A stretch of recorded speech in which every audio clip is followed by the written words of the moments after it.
All systems go. Clear for liftoff.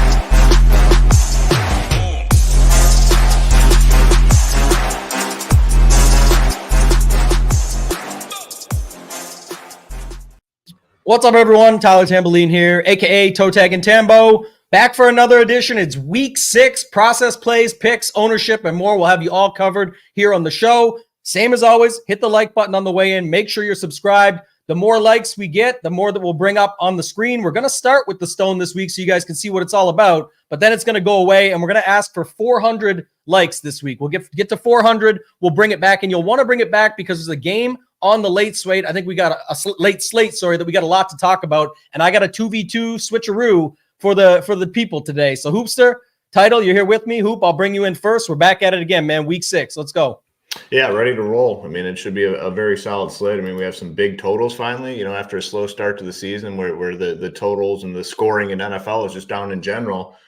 We saw it bounce back in a big way, kind of end of week 3, going into week 4. Now we got some 50 totals on the slate, got some team totals in the upper 20s approaching 30. It's going to be a fun slate, a lot of different ways to go, a lot of running back plays, which we'll talk about. But I think it's another week where balanced sort of builds are the way people are looking to go. So some of these higher priced players at the running back position and the wide receiver position coming in a little lower owned, I think, than they should be. So we'll talk through it all. It's a very good dynamic slate, 10 games on DK, 11 on FanDuel because they include that Giants-Bengals game, which is, in terms of the importance of the late game, FanDuel's been doing this all season. I think this is the week where that final game is going to be very important. You're going to have a lot of ownership, a lot of different ways to go. So I do want to kind of touch on that during the show as well. So looking forward to talk week 6.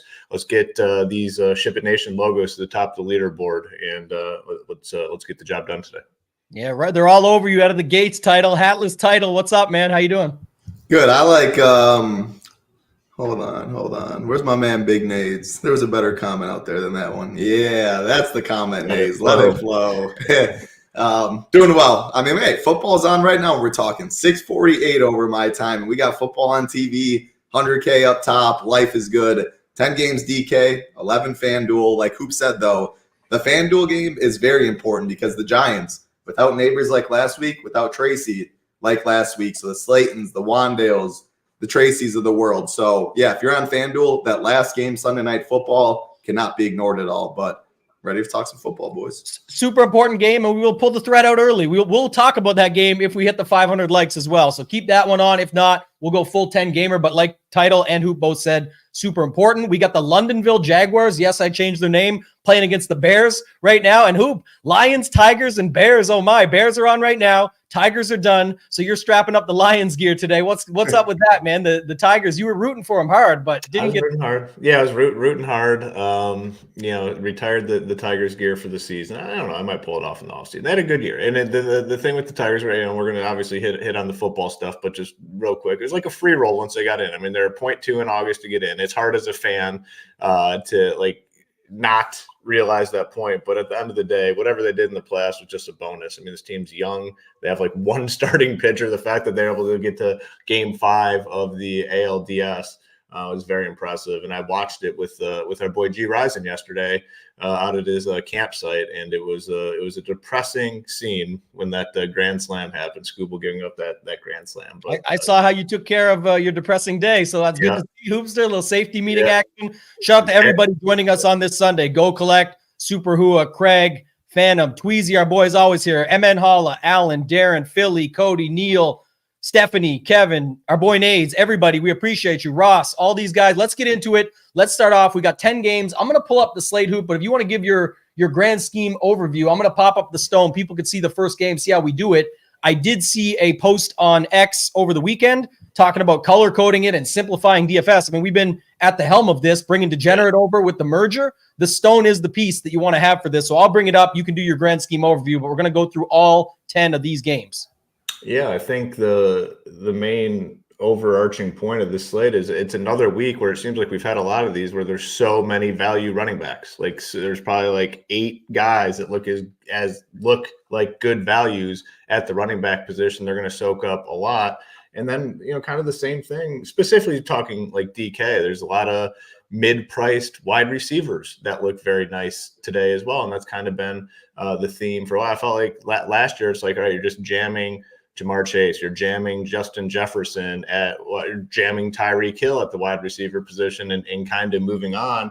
This year it shifted a little bit, but we have 2 who I think high-end wide receivers that are coming in a little low on. We have multiple high-end expensive running backs that are coming in a little bit too low owned for my liking based on their matchup and situation. So to me, what you do at running back and wide receiver, I think very, very important. I mean, obviously every week, every slate that's important, but I really think you can gain a lot of leverage at those positions. I see a lot of ownership at the quarterback spot going to these high upside running quarterbacks, the Lamars, Jalen Hurts, Jaden Daniels. So it's a good dynamic slate, man. It's a very solid one all around.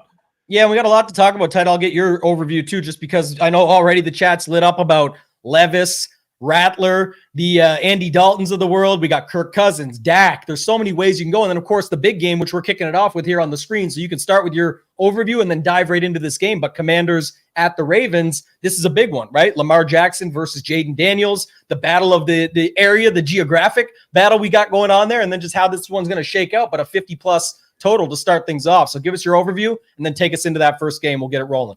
Yeah, I think Hoop had a great overview, whereas I think it's a mid-tier build in the fact of there's a lot of cheapish running backs with injury situations. The Bucky Irving, obviously, no Rashad White, should have a big role. Staple in cash games going to be one of the more popular plays. Bijan looks a little underpriced as well. And then we just don't have those cheap receivers this week, like the Yoshi Vosses of the world that are standing out as huge value. Instead, we have a lot of mispriced guys, it feels like in the 5-6K range. And then Ferguson's going to be the most popular tight end until the full punt tight end like we've seen the past couple of weeks, which is leading to a very mid-tier build at running back receiver like Hoop talked about. It's 2 really good games, this Commanders-Ravens game and Lions-Dallas, the highest totals of the slate by a decent bit. And then a couple awful games when we get Chargers-Broncos. Steelers-Raiders, I wouldn't say is as gross, maybe some fantasy pieces, but some really low totals, some pretty big totals. And yeah, we'll just jump right into the first game, which is one of the best games on the slate. I mean, mini Lamar and Jaden Daniels against actual Lamar. Commanders hardly punt the ball. Ravens have looked awesome being able to move the football. Looking at the stone, I always like to do it. Look at like the defenses. Commanders played well on defense last week, but this is still a defense I'll be looking to pick on a lot. And I mean, Commanders will move the football. So I think it's a back and forth game. We do see Ravens 6.5-point favorites, but if this game stays within a touchdown, 10 points most of the game, it's hard not to like both quarterbacks. When you're going Commander side, Scary Terry, the very obvious one, as we see in blue, I like him a lot. Zach Ertz, he's going to be a cheap tight end that I have a lot of interest in on this slate, especially when I am playing Daniels teams. Other side with the Ravens, Lamar, Zay, I think very good combination right there. Zay, very solid price at 6.5.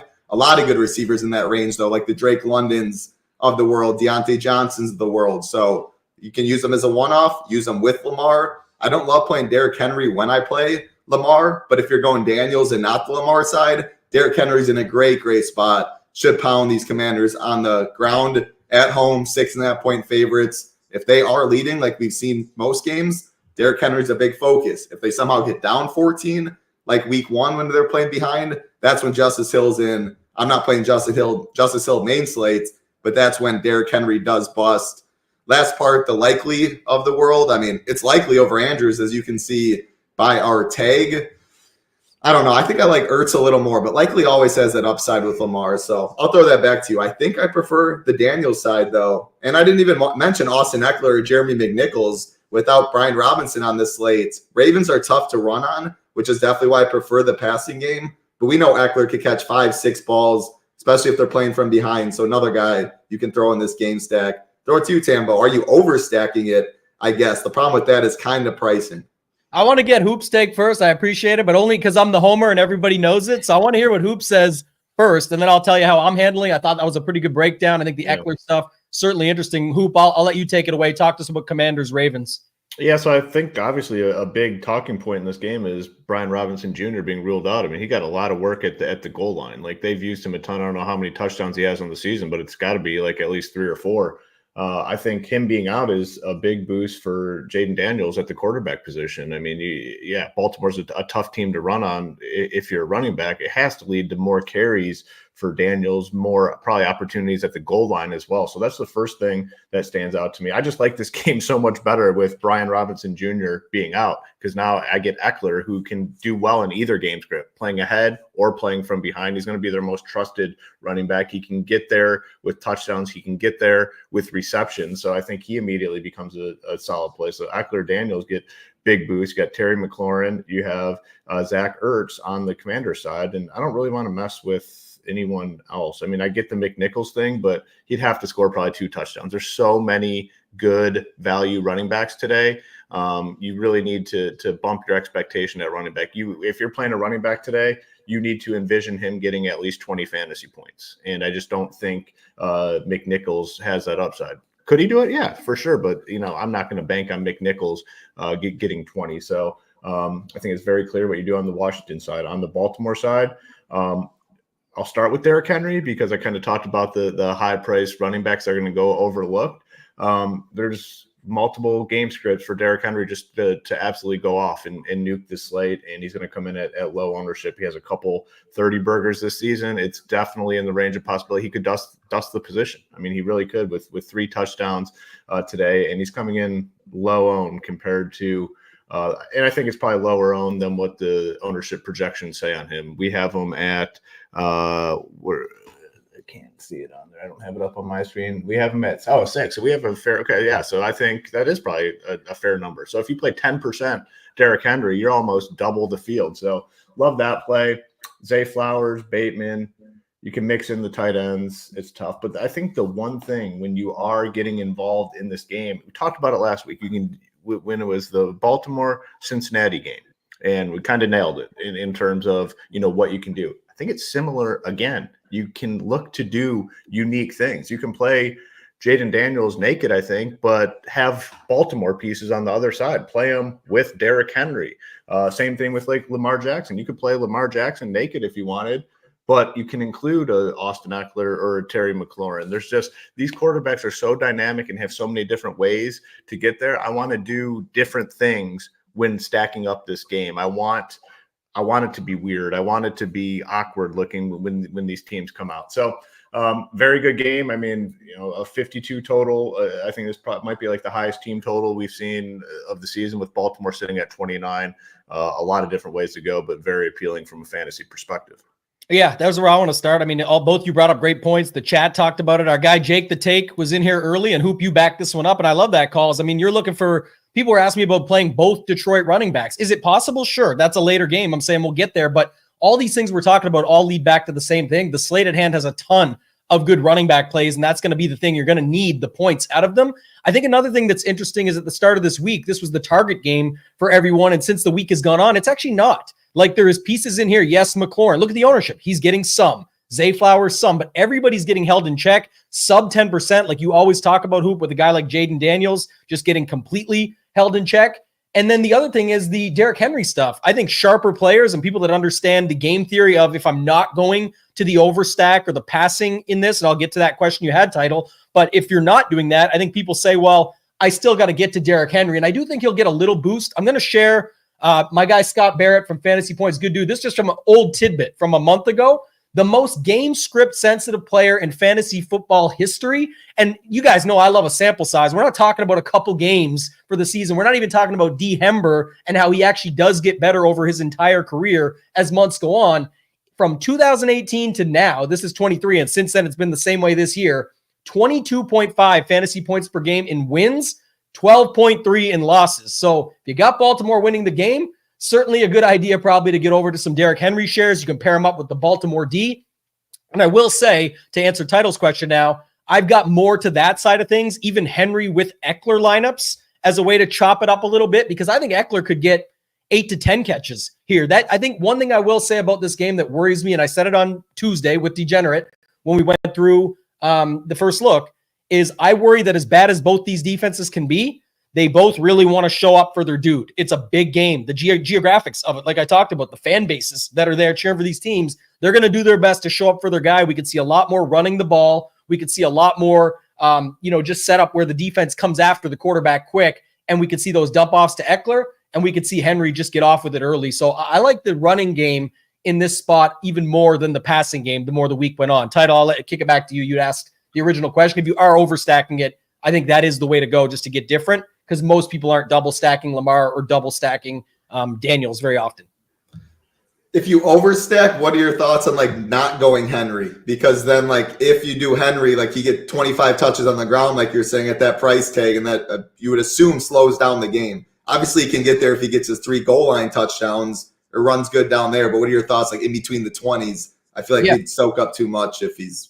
If I'm overstacking it, I actually like the Ravens side more. I like Lamar with Zay, and then pick one of Bateman, Aguilar, or if you want to mess around with those tight ends. But I think you could even run it back with McLaurin and just use up all your wide receiver spots. We talked a lot about that last week, and it ended up being the second place chop in the Millie Maker was like the Burrow, Chase, Higgins, Zay.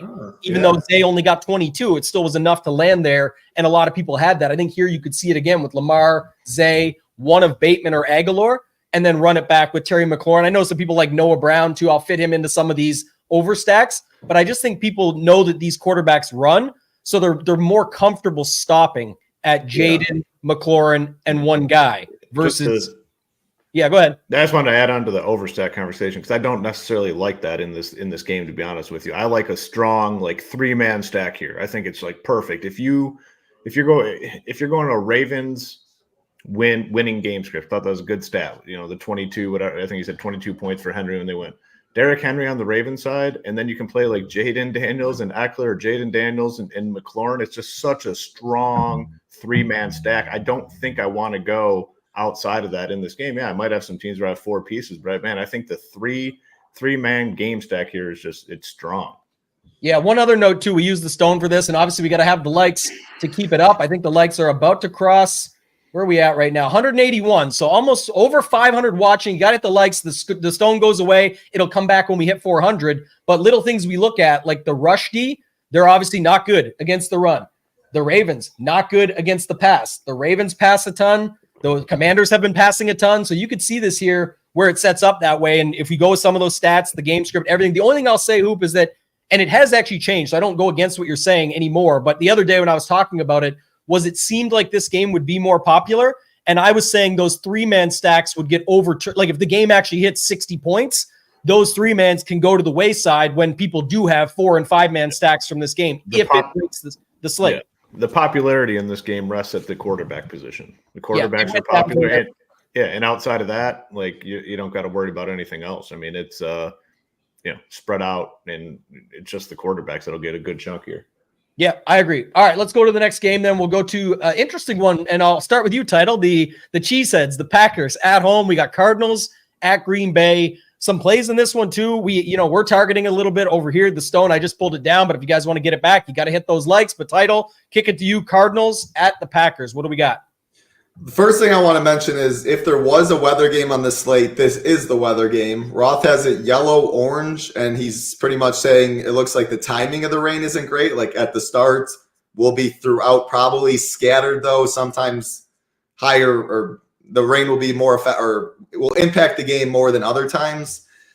Man, that scares me a bit, because if it was great weather, like the ownership in this game is hardly anything when you're looking at Detroit's and the Cowboys in the game we just talked about. This total's relatively close. We've seen Kyler Murray break plenty of slates. There's Trey McBride, Marvin Harrison, Jordan Love. He gets Romeo Doubs back, and Christian Watson's a game time decision. I think he plays. I don't know. That'll be interesting. Doesn't dictate too much what I want. The rain scares me a little bit, and there's so many good quarterbacks like the Lamars, the Daks of the world we just talked about. I don't know if I want to mess around with this rain game as much. It's more MME for me. I think the running back, though, Josh Jacobs is my favorite play in this game for sure. A pivot at a very popular, like a very concentrated running back room like we talked about. 6.7K does not break the bank, less than 10%. still implied for almost 27 points. Home favorites at 5. If the game does get a little rainy, they show that they'll give Jacobs the ball 25, 30 times. I think him and Packers defense is my favorite way to approach it, especially if it is wet. Again, Kyler has the upside. There's clear pass catchers to do it. Jordan Love has the upside. There's clear pass catchers to do it with them as well. 10-game slate, though. I can't play everyone on my main teams. I do not think I'm going to be stacking this game much. But running backs, you can make the same case for James Conner on the other side as well, who's been an absolute monster this year, but mainly Jacobs for me.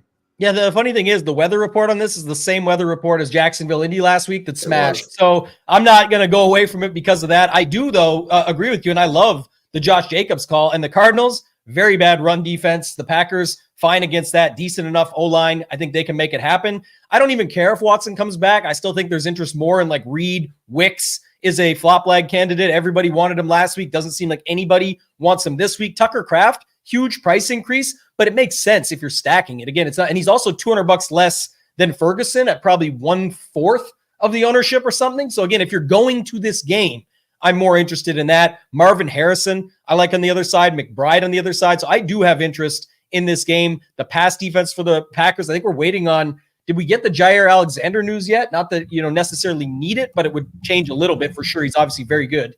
But we can keep an eye on that. Hoop, I'll let you take it away from there, and I'll look that up for us. Still questionable for what I'm seeing. Okay. Yeah, I'm more up on the title side of things. It's going to be like Josh Jacobs. He's going to be the primary play for me in this game. He's priced around where a lot of guys are going to go elsewhere, a lot of good value at the running back position.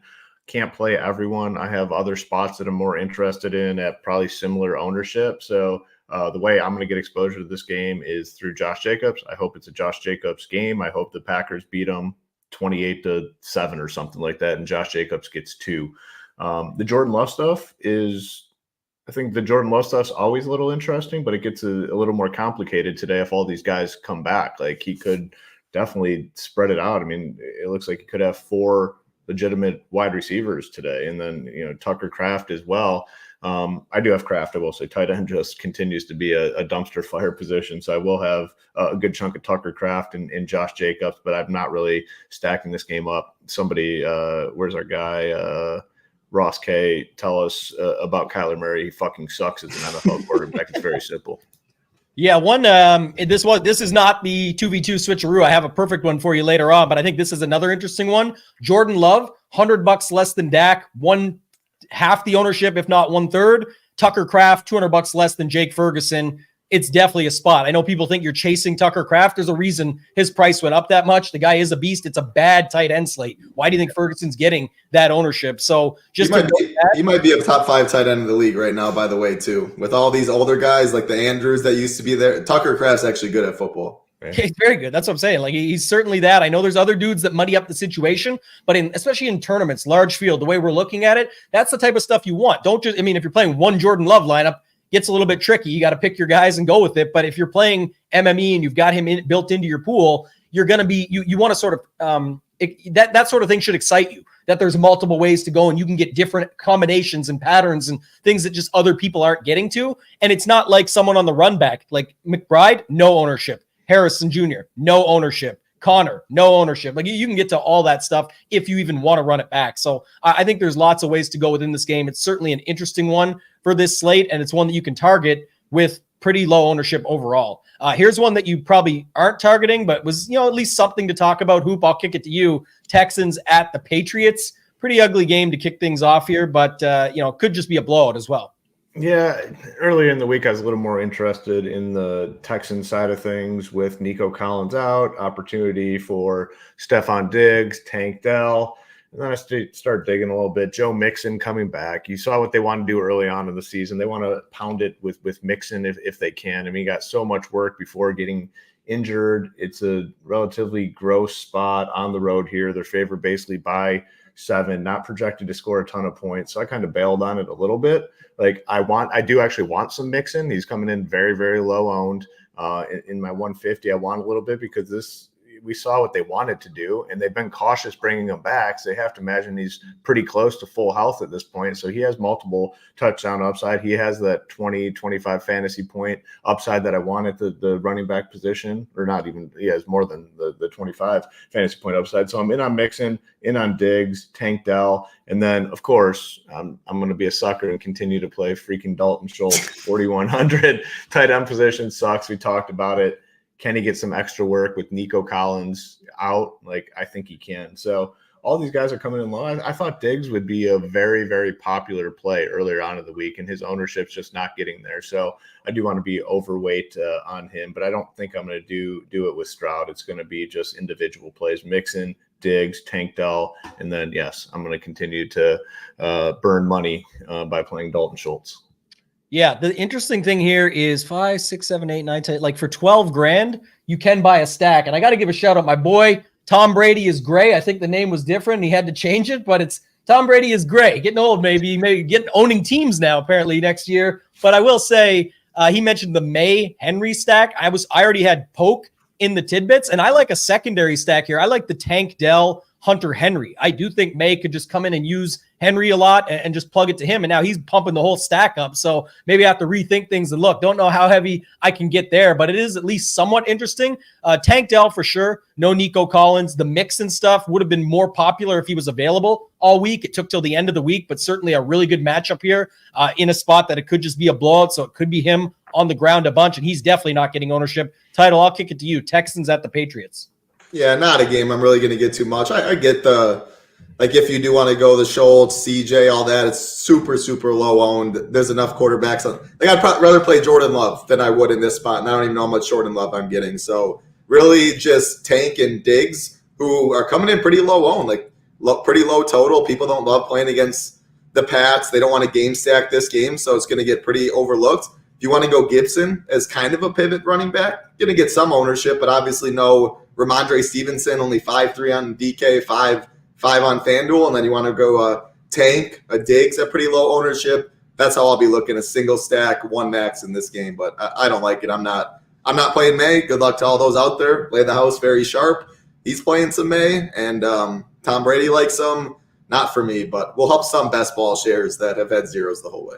Went Badooty after Nico went out. I like that one. So yeah, the Patriots was certainly on the docket. We mentioned earlier, but Stevenson out. Ross brought it up there with Gibson. I think that's why I said, so the secondary stack most probably go to is Tank Dell with Gibson if they're playing just a piece of this game. I really do like Henry. I always talk about it, but to me, it's not a great tight end slate. I get, like I said, Ferguson and the guys were pumping up at each spot, but really you're kind of filling out your stacks with it. I think it's another way to go about it is just a secondary stack where you can leverage off. We have way better running backs, in my opinion, on the slate than Antonio Gibson, regardless of the injuries and stuff. He's priced right there. I'd still rather pay up for Eckler. We're going to get to Bucky in the next game. There's just too many options, and obviously you can play him with them, but I do think the interesting spot is just killing a tight end slot with Hunter Henry, and you don't even need to use Dell. I was just saying I like that secondary stack, so that could be a way that you go. All right, let's go to the next game, Hoop, and I'll let you start it. This is the spot people want to talk about, right? Spencer Rattler, 4K.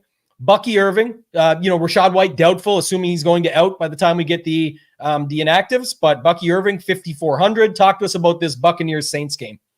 Yeah, I mean, big talking point is obviously Rachaad White out. Now we get Bucky Irving, who's probably looked better than Rachaad White. Looks solid. He's underpriced. They're favored on the road here. He's going to be a very, very popular play today, and rightfully so. At 5,400, he's going to catch passes. He's going to get the goal line work. He's going to have the Rachaad White role, I think, of last season for the most part, and that was one of the best roles in the NFL. Like, he had so much work out of everything. So yeah, he's going to be a very popular play. Mike Evans looks to be coming in super, super low owned. Like, whenever kind of a rule I've just set for myself, whenever Mike Evans is going to be low owned, I'm just going to get some. He can just nuke a slate, and then Chris Godwin is like perfect for DK, like his style of play. I mean, he has touchdown upside, he has 10 reception upside, phenomenal play. And then you got to throw in Cade Otton. Tight end sucks. We talked about it, 3,500, very cheap. He's going to be out there a ton, and the work for him remains steady. You look at the targets last 3 weeks, 8, 9, 4. He's had 10, 11, 7 fantasy points at most positions. You're like, F that. I don't want this dude. But at tight end position, kind of sounds a little bit appealing, those numbers. So in on him. I am very, very concerned, though, with the New Orleans side. I'm not 100% sure what I'm going to do with Kamara. I know he can get a lot of dump offs here for sure. Probably keep him in the pool, maybe an underweight stance. Olave, Rashid, Shaheed, Radler. I'm not playing Radler. I know people will. He's a 4K quarterback. I'm off most of the Saints stuff. I will have some Kamara, but probably underweight in on most of the Tampa Bay offense. So. Yeah, you might want to get the stone, Jared. It's not actually as good as you think it is. And that's, again, small sample. We've only got 5 weeks under the helm here, but it's definitely not been great. And it doesn't really matter. Like Bucky's price, there's nobody really around his price on this slate that is, even close to the sort of floor ceiling combination. So the ownership makes perfect sense. It's if you want to leverage it or how can you leverage it. And then obviously the stuff on the other side. Title, I'll kick it to you first on this game, and then I'll see if there's any other thoughts I can throw in. I think I have some, but go ahead. Buccaneers at the Saints. Well, yeah, obviously the Bucky is going to be probably the most popular play in the slate. I think it's good chalk. That does not mean you have to be 100%, but he was already, I think I was saying week 2, like, you better be careful. This snap share between Bucky and Rachaad White's going to close. Rachaad White wasn't even good last year. It was all about the role. He hasn't been good this year. Bucky's been very efficient this year. Bucky's a very good pass catcher. So even if Saints did have a good run, he can get through the air. So it's all about opportunity. And I think Bucky's role this week, like Sean Tucker is the backup. I don't think they want to get Sean Tucker the ball more than a couple times if they don't have to. So I love Bucky. With all that being said, how do you leverage the most chalky play on the slate? Baker Mayfield. You can play Baker and Bucky stuff for sure as well. But Godwin, everyone's talking about the Lattimore. Man, these bots are insane today. It's good. It means we're popping up. This is what they like to see.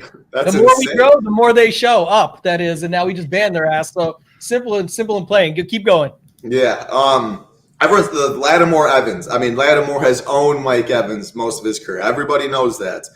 And I agree. Like, I don't love Mike Evans, but if I'm playing Baker Mayfield, I'm playing Godwin. I think he looks really, really good this week. Can dominate the Saints in the slot. Lattimore has Evans. Godwin's been a beast all year. Cade Otton makes a lot of sense over the field too. If Evans is getting taken away, it's Otton and it's Godwin right in the middle. Cheap tight end, I like it. But if I am playing Baker to leverage off of all the Bucky stuff, if Baker gets there and Bucky doesn't, you'd have to think Mike Evans gets in the box at least once. Again, if I'm only making it 5 teams, I have a couple main teams every week.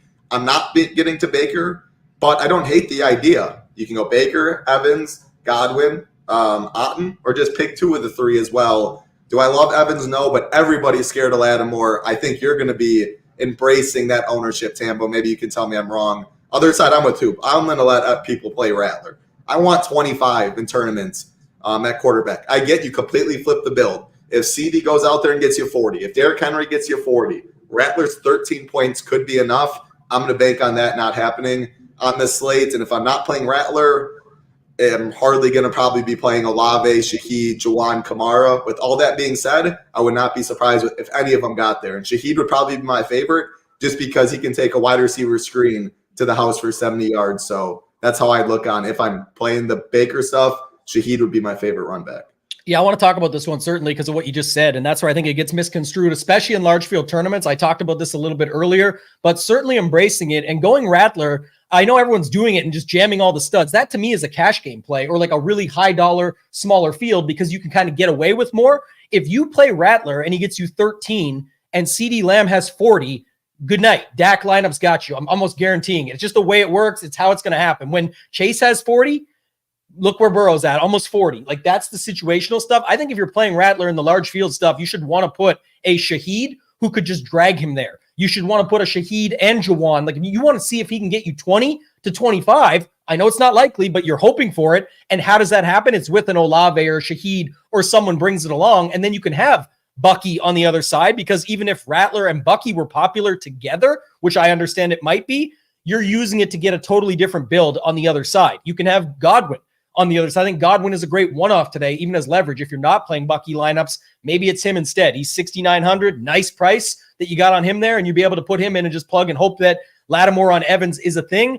I know the Baker stuff is really showing up in our stack rankings, I'm going to argue against myself on this one because I make fun of this all the time, but I do it too. It's a content thing, right? Like we're going to talk about it. He looked good on the stack rankings. If he hits, awesome. If he doesn't, we're saying that's why we didn't use him and we went to Bucky. So it's one of those things. It's always going to look good from there. But I think that, if you want the Bucs in this game, you can go Baker with Bucky. That's another way to chop into that Bucky ownership. Like you said, Title, he catches passes. You can go Baker, Bucky with Otton. Leave the wide receivers completely out of it and then not need a run back or force it on the Saints. So there is certainly ways to go that you can get different here in this game, even if you're incorporating Bucky. I don't know, Hoop, did you have anything else you wanted to add on any of those items there?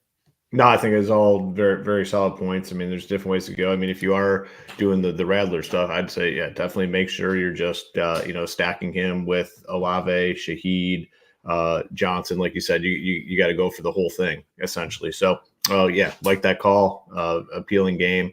The Mike Evans thing does stand out, though. It's looking like 2 to 3%. Like, anytime he's that low, like I get the matchups might not be great with Lattimore, but he's broke so many slates at very, very low ownership over the course of the last couple seasons.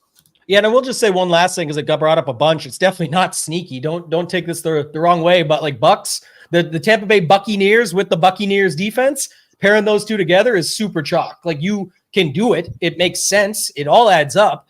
I'm saying, but if you keep going with the chalk after that, have your whole stack chalk and you just use it to make things work, you're going to end up on very similar lineups to other people. So make sure you're getting different elsewhere. The bots are trolling, but someone said it earlier. We need the like bot back. You guys need the like bot. If you want the stone, we are now, how many people watching? Over 600, almost 270 likes. We got to get to 400. So very easy. Take 2 seconds right now while we move on to the next game.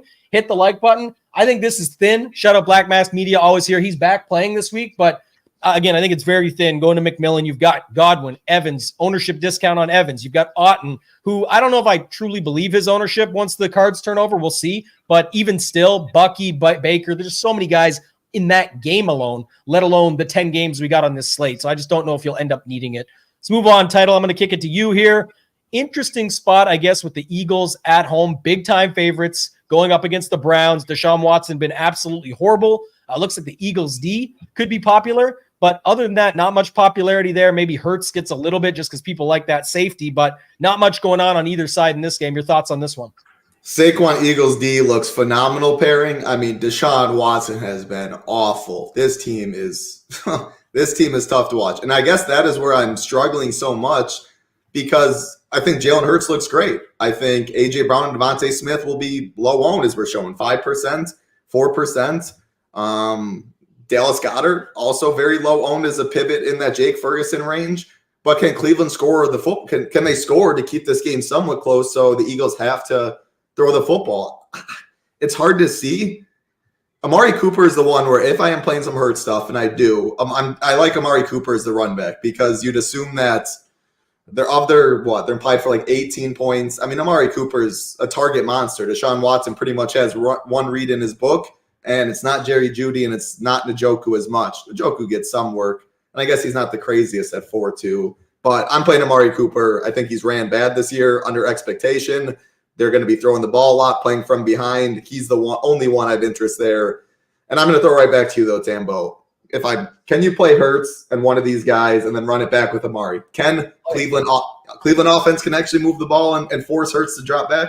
I don't know if they can, but I think it's more of like what you just everything you nailed with your statements in there is what you said. It's like here's the thing, it's like an if-then scenario, our favorites title here. If it's A.J. Brown goes off and has a chase game, Jalen Hurts had the game, not to mention he might have ran one in too, or tush push or brotherly shove, whatever you want to call it on top of that. So, I mean, he has a good game. A.J. Brown has a good game. If that happens, then Cleveland has to throw. Will it be Cooper? We don't know. Can Watson even get him the ball? We don't know. But does it make sense in a build? And is it unique? Yes. So, I'm looking for that in tournaments. It's two guys that can have break the slate scores with Brown and Cooper, possible. And then Jalen Hurts can definitely break a slate. So, I mean, this to me is like Hoop mentioned earlier. I think it's a little bit more expensive than like the Jaden, McLaurin, Henry, but it's got to be very close, right? Hurts is 100 less than Jaden. Barkley is, A.J. Brown is a little less than, is that the exact swap, Hoop? Jalen Hurts is 100 less than Jaden. Yep. Amari Cooper is 100 or 200 less than McLaurin. And A.J. Brown. 200 less than Henry. So you're not using the running back slot, Yeah. but it's another way to go where you can get that little 3-man stack. Go ahead, Hoop. Yeah, I mean, great points from both you guys. I mean, the main thing here, if you're on Philadelphia, you definitely want Cleveland to score a little bit. And I guess I'm a little skeptical whether or not that they're able to do so. So we share the same concerns for sure. But the one thing that I'd say definitely stands out to me more than that in this game is we have the Eagles finally healthy, in a good spot, projected to score 26 real-life points. And Saquon Barkley is probably 10% owned or less. A.J. Brown is back and probably 2, 3, 4% owned. Devonta Smith back, 2, 3, 4% owned. Dallas Goedert, similar thing. So this entire offense is basically unowned. They're projected to score 26. Yes, Hurts will get some ownership, but I can get over the field on an offense that's going to score a lot of points without sacrificing many lineups today. Like I'm definitely in on this. And, the Barkley stuff I think is very, very interesting because they're favored by 9 at home. And we know what everyone's doing at running back. There's like 7 to 8 guys that appear as really, really good values. Like the Barkleys, the Derrick Henrys are going to get squeezed, and they're in phenomenal spots today. So Saquon stands out as a really, really good play to me at the running back position.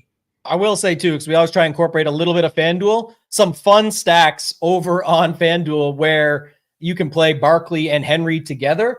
And I know we're getting to some of those games coming up with how do you make that happen. But our guy Ham, I got to give him credit. He won me over $200,000 on FanDuel last year. There's a very interesting build over there. If you believe in one of Cooper or Judy, that if you believe the same thing backwards of like, if Cooper had a slate breaking game, maybe it means Deshaun finally shows up. He's 6,600 on FanDuel. It's disgusting, but I'm saying it's what you get in return. You can get Barkley, Henry, all the other dudes. I don't love it, but I got to trust my guy Ham in at least one lineup. So I pulled the trigger on one ugly Deshaun Watson lineup over there just to see if it wins me $200K, then I'll take care of my boy Ham, but I think it's at least somewhat interesting to discuss. Just a note here, we're hitting 300 likes now, so we're good there. We're only 98 away. We're only one game away from the afternoon games, and you're going to want to hit it because the Detroit-Dallas game is the last game we discuss, and I definitely think you're going to want to have the stone up for that one. So make sure you smash the like, subscribe to the channel. If you haven't already, when we get to 9,000 subscribers, doing a big giveaway, and then we get to 10,000 subscribers, we're doing the biggest giveaway we've ever done. So make sure if you don't see the word that you're already subscribed with the ED on the end there, you got to make sure you hit that, find that D. So let's go title. Let's go Colts at Titans. What are we doing here? Who like that? No Diddy. Go ahead. I'm a D, baby. All right, so Tony Pollard is a phenomenal play. This Colts defense is terrible. Like, absolutely terrible. If you pull up the stone, I'm not going to give it all away. You guys got to hit that like button so we can pull it up, but just atrocious everywhere. Tony Pollard looks phenomenal. 6K. He looks kind of old Pollard, 2 years ago Pollard this year. Tajee Spears does not look great. He's still involved for sure, but it's looking more, what do we got? 63-39% for their snap share in favor of Pollard. You give Pollard 15 to 25 touches in this spot. 6K is way too cheap, favored to score. With all that being said, similar to the Bucky stuff, if you want to leverage it, this is your Deshaun Watson puke, so I'm glad this came after. Will Levis is the same. I like Will Levis more than Deshaun. I've seen enough from Deshaun. He is on my ban list. You shouldn't have a ban list, but I just can't get there. Levis, $4,800 playing this awful Colts team, and it's really easy. It's DeAndre Hopkins or Calvin Ridley or both of them. You can also play Pollard in there as well, but if you want to leverage off Pollard chalk, Levis, Ridley, or D-Hop, and again, you can just single stack it too, because if Will Levis gets you the 15 points, again, I don't love it this week, Ridley or D-Hop falls in the box, they get you 15, 16, really low owned in that range too, and you can play your Saquons, your Henrys, all of that in the world. Do I love it? Absolutely not. If I had to pick a really cheap quarterback this week, yeah, unfortunately it is Levis for me over Deshaun, over Rattler, over some of these other guys, and it mainly has to do with just how bad this Colts defense is, and you do get the leverage with the Pollard stuff or playing with Pollard, but you're different when you do play the Pollard team. So I just got to stop right there. I can't be talking for the Titans more than that because I don't want everyone playing Will Levis stacks, but yeah, he's my puke of the week. Yeah, and I think it's interesting because there is, little example is he's the exact same price as Deshaun over on FanDuel. So he was going to be the next one that I brought up as ways to get there. I think Ridley or Hopkins with him, or just using them as a one-off when people aren't going to Pollard. I got to ask you, Hoop, this, because again, Pollard was amazing in Dallas. We all saw what he was. We wanted him to get more touches. We move him over. He's looked great to start the season. The only thing I don't fully understand or get is why he's like the nuts here when we've already seen Spears get worked in a bunch too. Spears still has a pretty healthy projection on our stuff around the industry, not getting the ownership. He's 1/10, of course. But like, does that scare you at all, Hoop, or is this, plug in Pollard or move on? What are you doing with this one? What scares me is trying to figure out what Will Levis has on title. Does he have he's $4,800? What personal deep down secret does Will Levis have on title? I need that information at some point. I don't need it today. I don't need it tomorrow, but at some point I need to find out what Will Levis, because I remember the 2-game slate. Remember that 2-game slate you and I did? Yeah, that's an ownership game, Hoop. Come on now. I get it. And he got pulled. He literally got and he got yanked. So that's one thing I definitely need to know. But the Tony Pollard stuff just seems like sorry, I got to clear my throat. It seems like it's trending towards Pollard. I mean, he's got, and I guess, Tajay Spears continues to get work, but they're clearly leaning into Pollard a little bit. 22 carries last game, 2 targets. Like, he's going to get the goal line work. He's 6K. They're favored at home. Colts defense sucks. But like you said, if you don't love that, like, there's so many other guys you can go to, and Pollard is probably, he's going to be, Bucky is definitely number one in terms of ownership. Pollard's going to get a bunch, and there's a lot of different pivots. So if you don't love it and you think that Spears still has a role, you don't have to go with the Pollard stuff. But man, 22 carries, 2 receptions, or at least 2 targets. Like, that's a big boy workload for Pollard. 6K, favorite at home. But that's it for me in this game. Like, I don't, the Pittman down stuff, both questionable, both going to play. It sounds like Richardson going to play. It just seems nasty. So just Pollard for me. How is it not Flacco, man? Like, how are you watching this team with Flacco behind, and then you're like, yeah, let's get A-Rich back involved. Nuts, I remember the year the Ravens were in the playoffs. Going to date it a little bit here, but it was when they were like giving Lamar reps in the playoffs, and I was like, please just put Flacco in the game. We are down. We can't pass the ball. We need to score. He cannot move the ball, and that is now look at the turnaround since. But it's crazy, just always clamoring for Flacco. I never do this. It's not a shot at David, but I'll run it back for you. Like, I don't know what you're talking about. The Mixon ran 159 on the ground and a touchdown in week 1. The only week that was really bad was the Packers and the Bears, but the Steelers ran for over 120 for 2 touchdowns, including Fields. Bigsby just ran all over them for a bunch. Like, they've been getting crushed and through the air. They just get dominated on all fronts. So I'm just saying that's why the Pollard stuff pops. I was just more worried about Pollard on his own. I certainly think there's a way that you can go and get after the pass game here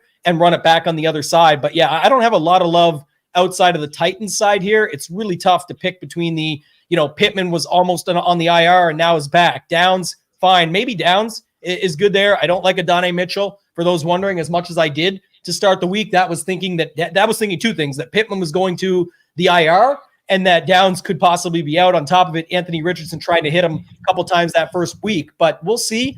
Not a ton of love otherwise, but more on the Levis side with you there. I do like going that route and stacking it up with you, Title. So I know Hoop's not with us, but that would be just one interesting way to go on this slate. Hoop, I'll kick it to you. Chargers at the Broncos. Is it week 6, Bo Nix? Is that what we're doing? No, definitely not. I like your rhyme. Enthusiasm to it, and you weren't even hearing it. Yeah, nope, I haven't none of it. Like, no thanks. Chargers games just suck for fantasy. 35.5 total. Dobbins own a good spot with who's out, Gus Edwards. So Dobbins 6,200, really good spot. You know what the Chargers want to do? They want to get a lead. They want to run the ball. Dobbins could have a big game here. Hayden Hurst 2,600 tight end. Sure, we talked about tight end. It sucks. On the Broncos side, I don't know, nothing. Maybe a little Humphrey at 3,200. But definitely not. What the fuck does little Jordan Humphrey have on you? That's 2 weeks in a row. You said 3,200. Get some work. Let me pull it up. He's got an 8-5 little Jordan Humphrey on us. Oh my gosh, 2 weeks in a row on a main slate. 3,200. He's out there on the field the entire time. I got another gross one coming up too. So another gross cheap tight end, but there's nothing really. It's Dobbins, Hurst, and little Jordan. Oh my God. Gotta have a little Jordan Humphrey on his teams over there. But Jordan. yeah, and we'll see how it goes. But Sutton would be a one-off there. Back to the questions in the chat, just a couple of them was Drea asked, I really like Ridley. He's a leverage one-off, right? There's so many running backs. Pollard could have 18 and just not be needed or, still show up because someone got the stacks right around him. So it's one of those things where if you go to Ridley instead or something like that, and I agree with Billy. Billy's always sharp, always helping out around the industry in the chat and stuff. But I think that that's the point, right? Like the Colts suck. They know they're not doing anything. This guy didn't get to play a lot of games last year. Remember, he was injured and now comes back again and gets injured. Like they got to get Richardson involved if he's going to be their future. So they at least have to see. Flacco's been a great fill-in, but realistically, they got to get AR in the game. Dobbins, I guess, in this game, Lad McConkey as a one-off. I see like one-offs in this game. It's Dobbins, Chargers D. You could do a running back DST stack, but as the one-offs, I see Dobbins, McConkey, and Sutton. McConkey really just because he should avoid Surtain there, where it's going to be Quentin Johnston probably on him or Surtain, however you want to say it. But just in general, I think that's all you can really look at in this game. Let's get to these afternoon games. What is this one? It's because Knicks carries them. Yeah, so I might have to reverse my stance on Knicks if I'm going heavy on Lil Jordan. Might have to bring some Knicks into my life. Week 6 Knicks, let's go, baby. Oh my God! It's almost 55. He's $5,400, so I don't know. We'll see, but no, definitely not. I know. Yeah, I know. Don't play Lil Jordan Humphrey or Bo Nix. Money making Mike says Lil Jordan. Then we got to get on Lil Jordan Humphrey. I don't think so, man. I don't think we're doing that. So yeah, I think someone can correct me, and I could be just making this up in my head because I've mentioned him like 2 weeks in a row, but I could have swore. And again, I'm sure there's a Denver fan out there that knows this. I think he dropped a touchdown last week. I think he was in. I'm not even. Yes, thank you. There it is. Nate knows. Yes. Yeah, I knew it. I saw. Well, yeah, he dropped it because he stinks. He dropped it. Opportunity, baby. Opportunity. It's not results oriented, right? Opportunity. CBS Sports. Lil Jordan Humphrey, 2 grabs in week 5. Wow. and drop the touchdown. Did they leave out the touchdown drop? They must have left it out. That was a lot of 0 points he got for that big drop. Yeah, we're trying to buy these guys times, man. They're almost at 350 likes. We got to hit 400 to get the stone up. So almost 700 watching. This is the key. Hit the like button. We got 4 games to go, and you definitely want to have it up for the last one. Actually, we only got 3 games to go at this point because we went so quick, and we even stalled for a little Jordan Humphrey talk. So let's go to Steelers, Raiders, and unfortunately, part of the slate, Tambo. It wasn't a stall. It was an important talking point here.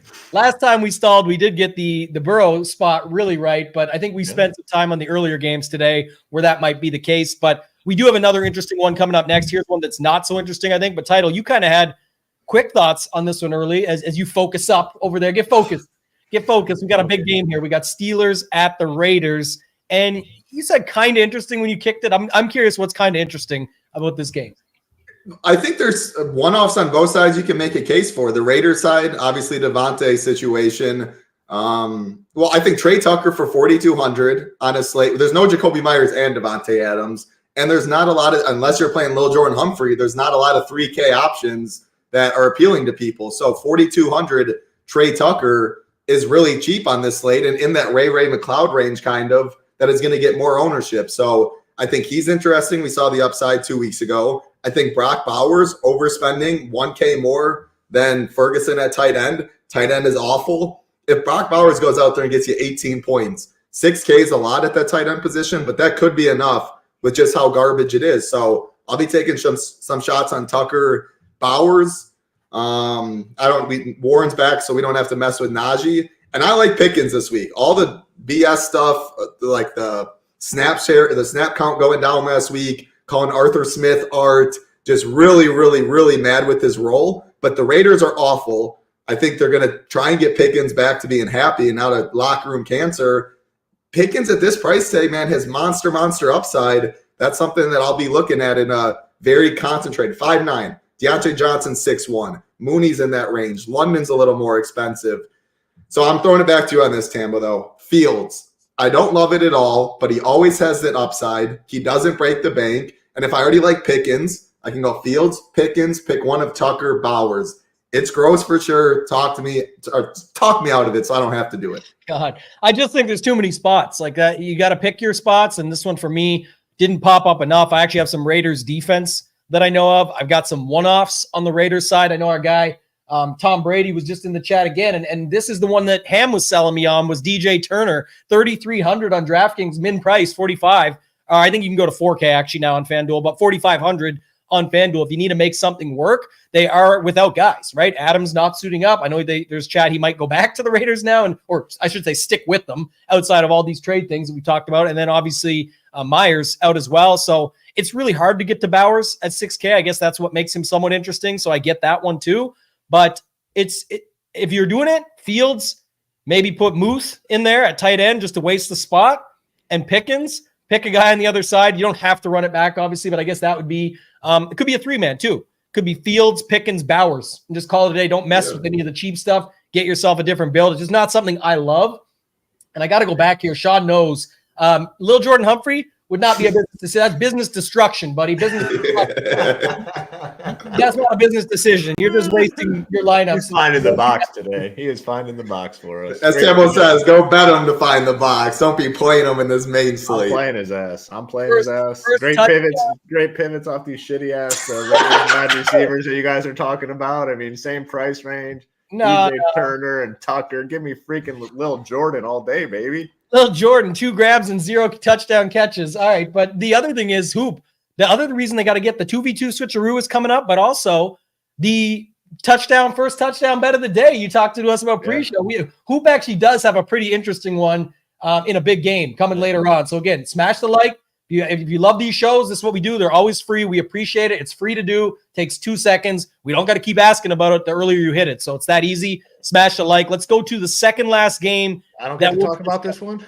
What? I don't get to speak on I will say I didn't even talk Chargers Broncos. He just knew I didn't like it. Yeah, you didn't like that one. I'm going to be quick on this one, though. Like, man, thank God we have 2 good games to finish up, because I can't listen to you guys talk about, like, stacking the Colts, Titans, or the Steelers, Raiders. Like, get us some good games to finish strong. Like, I'm not playing this game as a stack. Individually, yes, I'll play some Tucker, I'll play some Turner and Bowers, but I'm not messing with the Steelers stuff. Tweezy, spoiler alert, you're on the channel. This is it, man. We come here all the time. It's a free show. We try and bring it. Our stance is always edutainment. Try and educate you for the slate. It's not hot takes and spit and fire. And this is absolutely the play of the day. Like we tell you what we like, but we want to guide you for the fields that you're playing against. I know a lot of people out there trying to win $1 million or whatever it might be. We're trying to do as much as we can to educate you on how you could handle games, the slate, things at hand, and then have some fun, entertain you, be, our normal selves as we go through it and break it down. You guys do know these random ass calls, like these weird things that I come up with in my head, like the Parham double tie, like it's hit. The shit is hit. You got to admit it. The shit has hit. Never. I don't think it's ever hit on like a loser like that. It's hitting Parham was definitely a loser. And he was nowhere needed. 2 touchdown bet. Like I told everybody. Not the point of it. That's not the point. Like, that's not the point of these conversations. This is the comedy portion of the show. This isn't like the money-making part of the show. Yeah, go bet him for the touchdown. I agree. Or playing in DFS when he gets that 60-yard bomb, you'll be loving it. How can I get action? I need money. Trade Tucker versus Lil Jordan in some way. Come on, Hoop. I need to take your money for this call. This is for comedy purposes. He's going to get a donut. Like someone said. He said. All right. The chat wanted to remind us, don't worry, Reynolds is out. So Lil Jordan Humphrey, it's finally time to take off. Like there hasn't been 1 million guys out in the past where his opportunities have been there. So I can't wait until he gets in the box. Oh, God. Hoop's not dunking on no one next week. The hedge is going to be the anytime touchdown. Title's going to flash the ticket. Hoop's going to come with the dunk and Discord, the Discord dunk from Hoopster. He's heating up the big one from NBA Jam back in the day. And then Title's going to bam out like a $10,000 anytime touchdown bet where he hit it. So, no, he gets no of my dollars. All right, we're like 30 likes away. I'll spoil it. You do want it for the last game. So this is the second last game. And Hoop, you were interested. I didn't kick you on the last one. I didn't give Title. I was interested just to get to these 2 games because I know they're the spots that everybody wants to talk about. So Hoop, I'll kick it to you first. Falcons at the Panthers. And a lot of interesting stuff in this game, but also a lot of ownership in this game. How are you handling it? Yeah, so the one thing that I guess definitely stands out is I was under the assumption that Kirk Cousins was just going to be super high owned this week after that huge performance. And like the ownership never really followed up. And maybe it just goes to the same point that we always talk about. Like ownership at quarterback gets spread out. And that could definitely be the case. But on this slate where we do have some really low totals, and this isn't one of them, I really assumed that Kirk Cousins would get a lot of ownership. The fact that he's not makes me interested in him because, yeah, there are pieces on his side that are going to be highly owned, like Drake London, 6,700. That's a bad price tag. Mooney, 5,300, bad price tag. Ray McLeod, 4,300, bad price tag, all super cheap. And, there's Pitts there as well at 44. The one that does concern me, though, in this game is going to be owned, Bijan Robinson. We talk about it every week. Like, he just never gets there. Like, he never gets there. Could he go for 30? Yes, we keep saying it. I know what Tampa's going to say. He hasn't gotten there until he does. Like, I know that's coming up, and that's definitely a valid point because he does have big time upside. But man, like, he just doesn't get there. Am I playing him? Yep, I'm playing him today. The price is way too cheap at 66, but he just never does it. On the Panthers side, I do like Dalton a little bit. You get Dalton, Deontay Johnson. You can play a couple of these cheap tight ends. Chuba Hubbard's fine. Xavier Legette, however you pronounce his name. Mingo a little bit at 3,700, and I know Tambo has a full punt that he's going to speak on here at some point. So it's a very well-rounded game, a lot of different ways to go. But for me, the one thing that definitely stands out is I just assumed Cousins was going to get a lot of ownership, and it's not the case. And I think it's a really good spot. They're projected to score 26. All his pass catches are cheap. You can do a lot of different things in terms of stacking, game stacking, getting guys on the other side. There's options over there. So I think it's a very appealing game. But I am concerned with the Bijan Robinson stuff because, man, he just never gets there. But 6,600 is it's tough to pass up.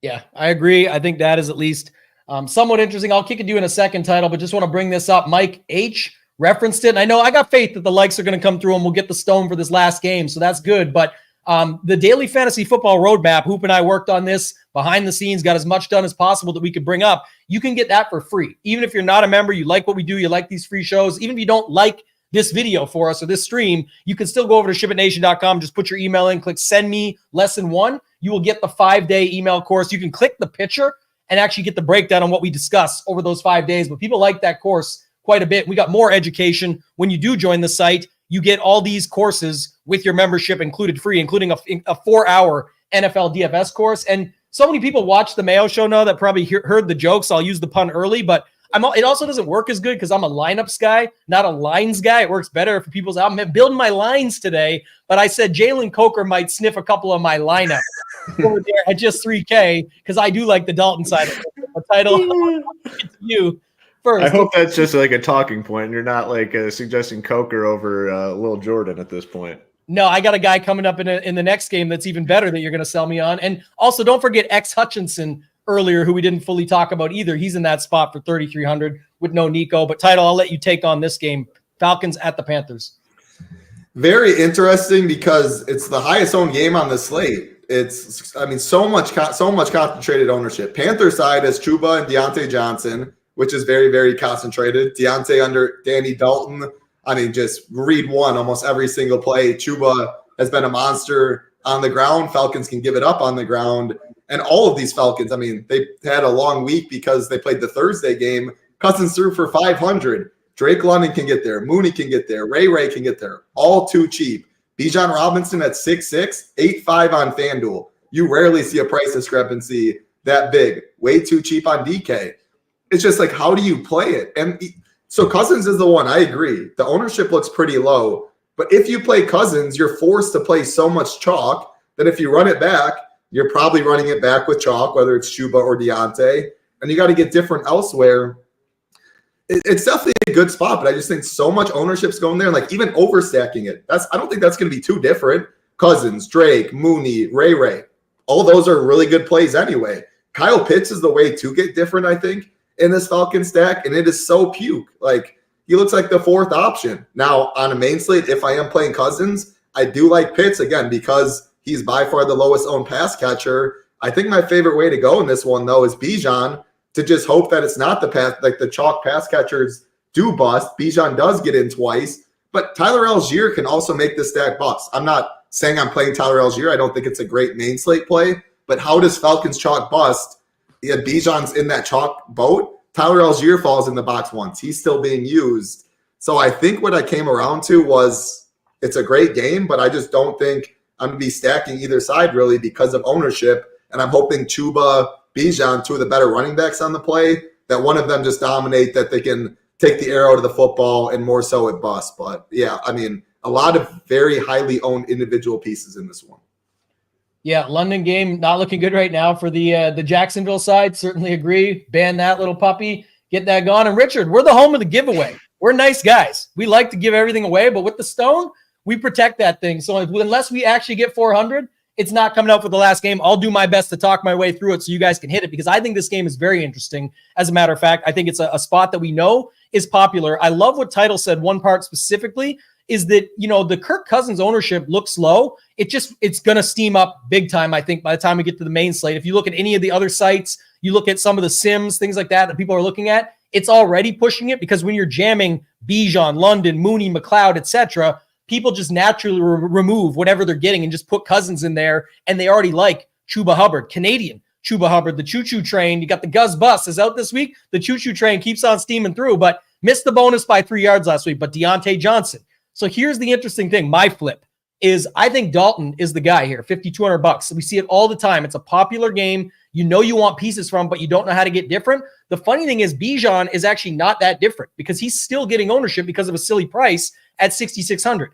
You can stack him with Cousins, but I think the interesting way to go is to use Bijan and then run it back the other way. You can go Dalton, Deontay, Bijan, and cut it off. If you think tight end is as bad as I do, the chat was already on it, you get Jatavian Sanders in there. Everybody wanted him earlier in the season. Tommy Tremble's out this week. He's actually a guy that's in a spot. There's a possibility, and he's just 2,600 if he catches a touchdown.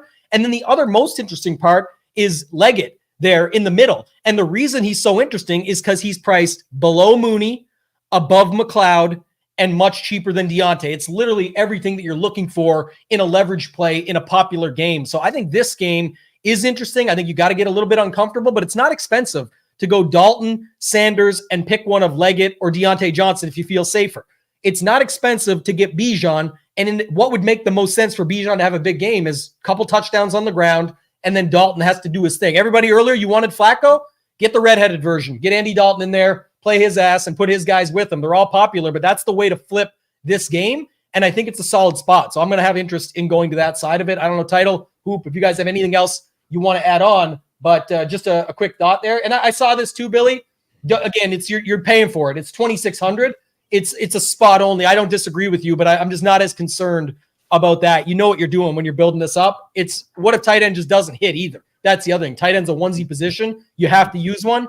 If Bowers gets 15, Ferguson busts, after that, there's not a lot of places ownership went. So I'm fine with Sanders, but I think you want to do it with Dalton stacks. Yeah, another thing, I do think this is a good spot for like the big overstack, like the massive overstack, because it's not expensive. Yes, there are some popular pieces here, but you overstack this one, you can still get exposure to high-end players. You can still get exposure to some of these Lions, Cowboys guys that we're going to talk about. You can still get exposure to the high-end running backs on the slate. So the big overstack, I think, is definitely in play in this game. Yeah, we hit 5 left, and we got 5 likes to go. So you guys make sure you hit that like. Almost 700 watching now. Smash it. We're going to bring this up on the screen for the Stone, but we'll get to Lions and Cowboys. But the other thing, Hoop, you just said about that is that would be the other way, is most people that have these builds are still going to be flipping to these mid-range, like the Bucky Irvings and all that. If you could just leave them out and play Henry and Barkley with an overstack, you may not get London or Deontay Johnson, but if Leggett comes through, or if it's Mooney over the other side, I know he comes with ownership too, but the overall build will be a different version, because most of these builds have Bucky and Pollard, or Bucky, Pollard, and somebody else, where you just be able to flip it completely. So I think that's the key. I think that's the opportunity here if you're going with it. I think the Dalton side makes it much more interesting to me, but I'll have Cousins builds. I think they're, I talked about it since the start of the week. The Cousins builds allow you to get a piece of Baltimore, Washington, a piece of Detroit and Dallas, and a piece of whatever other game you think is interesting to make your parlay, if you will, of 3 to 4 things you need to happen, be in the 3 to 4 best games on this slate. So I certainly think that's the key. All right, what are we at here for these likes? Double check it. 408. We smashed it, so we will bring it up for you guys. We'll go to the Stone. Scroll it down right quick. Don't let them see all the extras, and get to the Lions at the Cowboys. And Hoop, you're wearing all the gear, so I got to let you kick it off. You've got the honors, my friend. Lions at the Cowboys. Big boy total. Last game of the slate. What's your thoughts on this one? Yeah, and a lot of people have, asked about, is it a business decision day? And, going through my closet this morning, it was a very difficult decision because you guys know, when I like Dak, I like to sport that jersey. But today's going to be an exception to the rule. Like, it is a business decision day, but I can't go with the jersey when he's facing my Lions squad. So I'm going to start with the Dak stuff because I love him. I mean, it's just like, it's everything you want for fantasy. It's been going on for a year and a half. He's what you want, man. And like, he's not all that highly owned. 53 total in this game. They'll throw when they're ahead. They'll throw when they're behind. Like, he is just a great fantasy quarterback to play each and every week. Ownership, what are we showing for the ownership here? We're showing 10, easy to get overweight on them.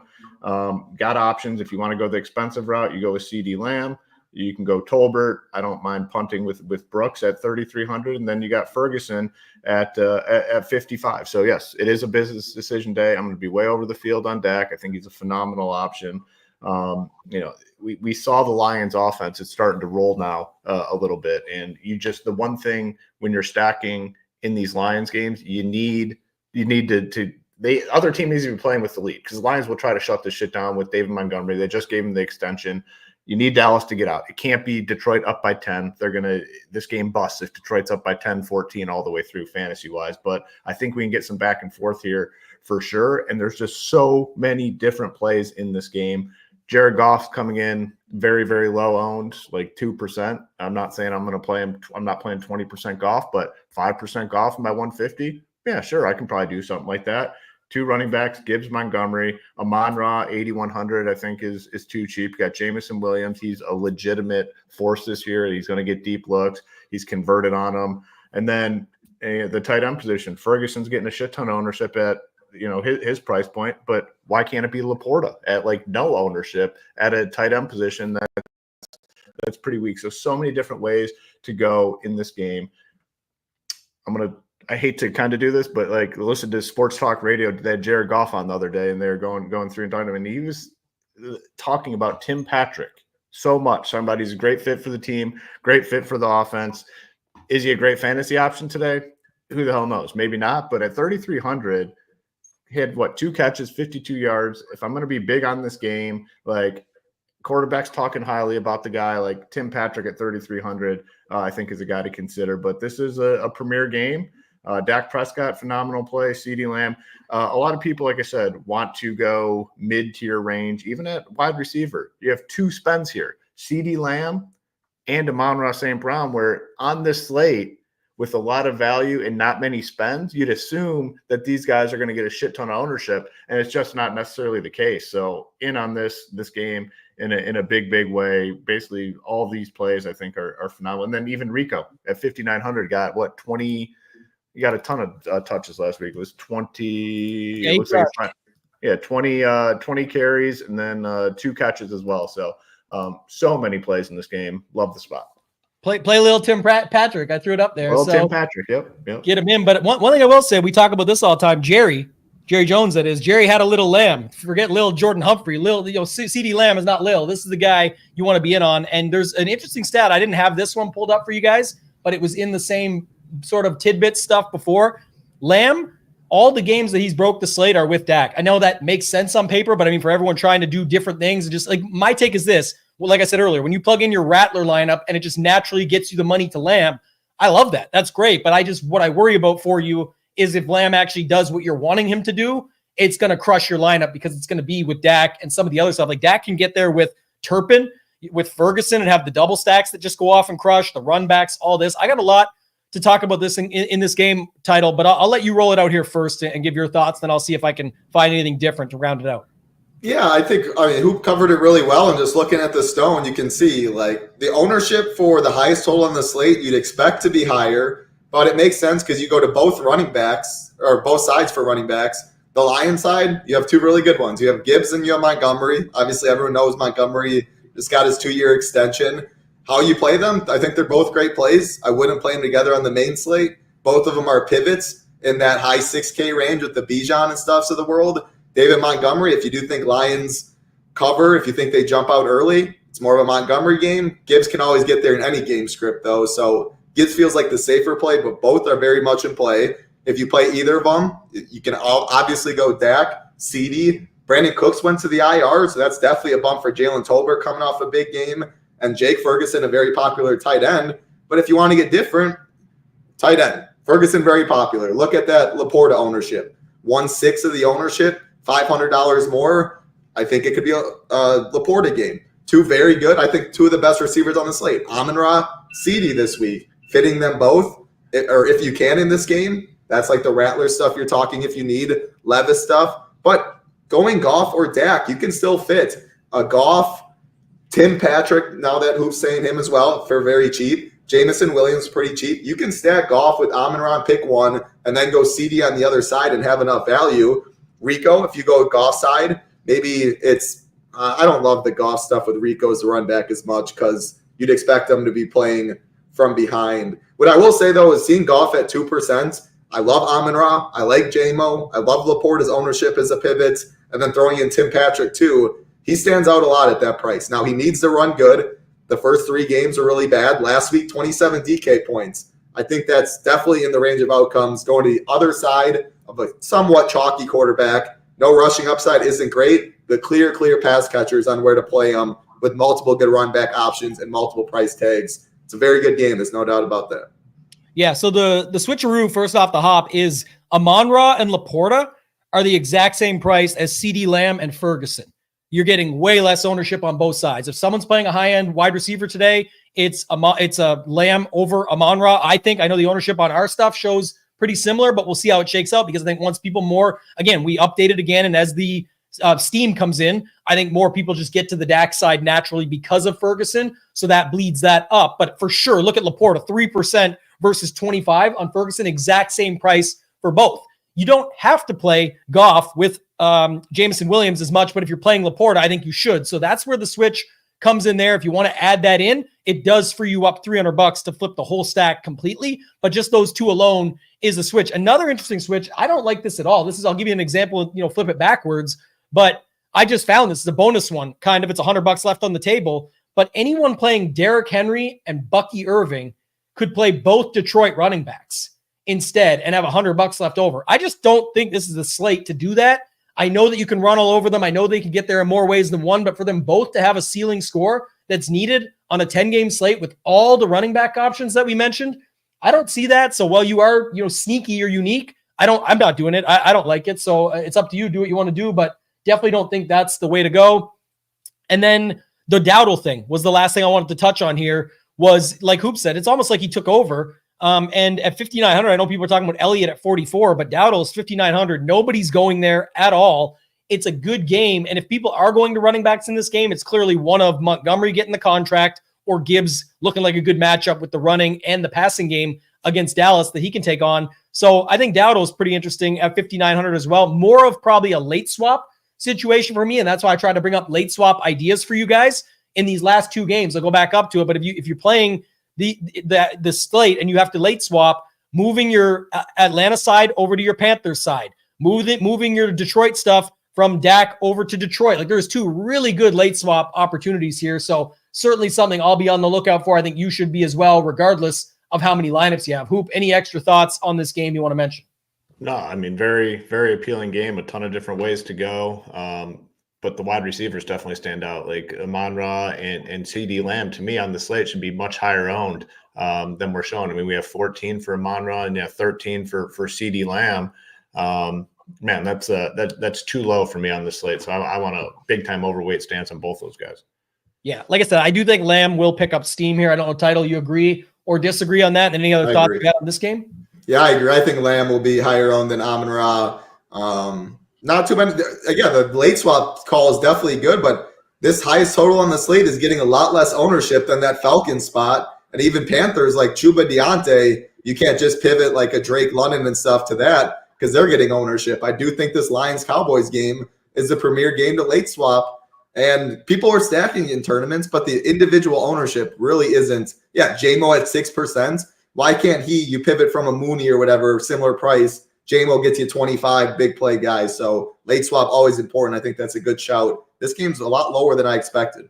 Yeah, it definitely is. I think that's sort of the point here. You see it over here. We've got it all color coded up ready to go. And I think that's the other thing. Jameson Williams, I wanted to mention too, was one more thought I had, was just a guy that can really speed up the game. I know our Discord was talking about this morning, and I think it was Hebrew and BG Littleneck. They were chatting back and forth all night, maybe till 5 a.m. or something my time. You guys don't sleep, but Discord never sleeps. I think that's the best part of it. But I will say, I like their call on that because it is true. Like if JMO goes off early and gets an 80-yard bomb or something, not only is that already helpful to your lineup, that's very helpful to the game stack. So kind of want to make sure I'm mixing him in to these game stacks. And if you had a Dak, maybe it's Dak, Tolbert, Ferguson, leave Lamb out of it and put Jameson on the other side. Like something like that, I think you can get away with. It's not ideal. I prefer to have Lamb, but we have seen games where Dak's went off without Lamb. It's just the inverse where when Lamb goes off, it's obviously very helpful to Dak. So something to think about when you're building your lineups out that way. 425 likes or so. So we're good on this, but Title, any final thoughts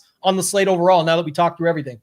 Yeah, good slate. Again, the last FanDuel, as you see, we're not going to touch through it, but without Neighbors, excuse me, and without Singletary, Tracy, Slayton, Wandale, you can see on FanDuel, all really cheap. And that Danny Dimes price tag on FanDuel, Danny Dime, is also really cheap. I'm not going to necessarily advocate for that, but like that, and that is your cheap like stack on FanDuel that's going to get a little bit of ownership. Don't think it's sneaky. Slayton coming off the big game, Wandale target monster, Danny can fit you the Derrick Henrys of the world. So, yeah, just wanted to call it that, but it's a great slate because you know where people are going at almost all the spots. The Buck Irving chalk, Ferguson, people are paying up. You want to flip the builds? You talked about like a Dalton Sanders stuff.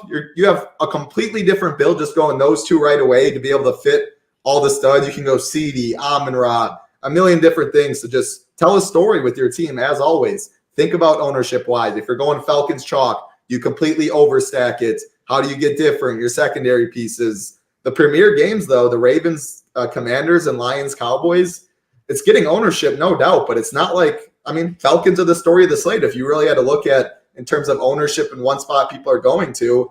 So anytime the two highest totals, great spots, aren't like crazy owned, I'll be leaning into that. Yeah, I think you said it great there. Is that's what ends up happening. Everything I've talked about for the week, and the reason it is good and why it sometimes feels like you just know it's going to happen and DK just goes the way. You're like, man, it just feels like everybody knows what they're doing now. It's just because you can see it. When you build with this Falcons-Panthers game, you get the pieces from those other games that you feel comfortable with. It's not like you're worried about the fading the full game stack if you still have a couple pieces, but you feel good about your Falcons-Panthers stack. So that's why it is that way, and that's why you're seeing those lineups fill out with the Derrick Henrys of the world or the McLaurins, or come down to this game and maybe it's Montgomery and Ferguson that can round it out. It just, you can still fit it and feel good with it. So that's a great point that you brought up at the end. I think you mentioned the Daniel Jones stuff. He's $200 more than the Will Levis and Deshaun Watson's, and probably in a better spot, but that's why, like you said, it's not going to be sneaky when it gets there. That's a game that people will be having to worry about on both DraftKings and FanDuel. I will say, Hoop, before I kick it to you for final thoughts, you will be waiting around till the end of the slate. You always do. I mean it in the way of no matter how good your morning goes, it's going to be scary with the Atlanta Falcons-Panthers game and, of course, the Detroit-Dallas game that just could go nuclear at the end. So you can get past if you're at the top. And the same thing on the FanDuel slate. You can get all the way there, but that Bengals-Giants game has a ton of juice to round out a FanDuel slate as well, and people are playing it this week where they've been leaning off it in the past. Your final thoughts?